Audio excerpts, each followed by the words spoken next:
Alam nyo ba kung bakit nababaluktot itong ihi ng motor natin? Hindi yan dahil sa impact na tumatama sa kanya o kaya yung bigat na dinadala. Hindi yun.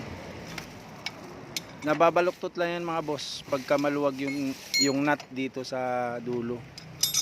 Kasi pag mahigpit yan, may tension yan kabilaan. Kahit mabigat yan, hindi kayang baluktutin yung ihi. Kahit mabigat pa yung karga. Ang tendency niyan, bakit nabaluktot niyan? Dahil maluwag dito. Kahit magaan at walang karga, basta lumuwag yung nut dito sa dulo, babaluktot talaga yan mga boss. Kasi wala siyang persa eh.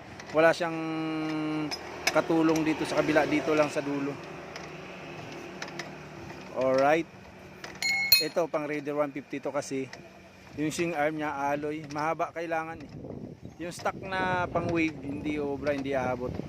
Tsaka yan, kailangan may washer yan, flat washer. Kasi malambot itong alloy.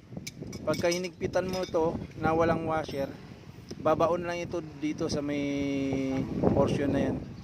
Manipis kasi yan, tsaka malambot. Pag hinigpitan mo yan, babaon lang. Wala, sayang yung alloy. Kaya yan, flat washer kailangan. Okay?